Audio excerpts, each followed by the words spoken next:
May bago nga pala ko dito ang empleyado sa Team Ka-Eskwela Padi, mag-Chris. Ito, Bisaya to eh. Asa ka ba? Karangalite? First time mo sa Manila siguro ba yun o? Ilang taon ka na ba? 34. First time ka sa Manila. Palagay ko nakakita ka ng building kahapon. May tatasan o. Tapos mga ilaw. Ang ganda no? Okay ka ba ya? Ito ba? Tuturuan kita mag-Express. Madali lang naman ito ba eh? Palagay, mauna ka ba mag-Tagalog? Hindi pa. Gusto mong matutong malalalim na Tagalog? Sige. Ito, tulad dito ba? Gaganyanin mo lang. Palagay ko ba maintindihan mo? Ito ba? Tapik-tapik lang. Ano sa Bisaya yung tapik-tapik? Dampe sa Bisaya. Ayan. Palagay ko, para matuto ka, tulad yan, dampe pala sa Bisaya, ayan, ganyan. Sa Bicol, Bicol ka, di ba?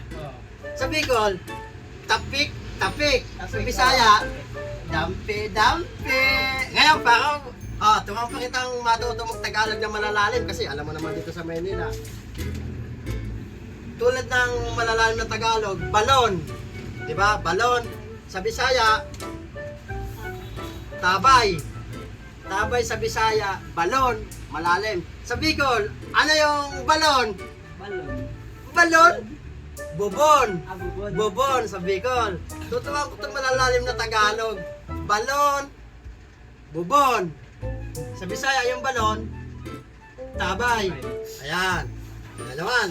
Isa pa, tulad ng bangin. Sa Bisaya, ano yung bangin? Makilid.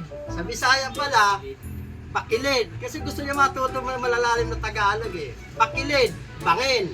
Puta, bangin, alam mo naman, dumaan ka siguro sa bitukang manok, ano? Bangin yun, di ba? Tawag sa Bisaya naman noon, pakilid. Para matuto kayo malalalim na Tagalog, di ba? Sa Bicol, ano sa Bicol yung bangin? Bangin, kantel. Kantel sa Bicol, di ba? Malalalim na Tagalog yun. Ano pa bang malalalim na Tagalog? Ako kasi pala kwento dito sa mga katrabaho ko eh. Ngayon, kung gusto niyo magpadala ng kwento sa Team Ka-Eskwela Padi, yung mapipili kong kwento, may 500 kayo. Kasi alam ko naman na maganda kwento nyo, padala kayo. Pag napili ko, may 500 kayo. Salamat nga pala sa magpapadala sa Team Ka-Eskwela Padi. Salamat.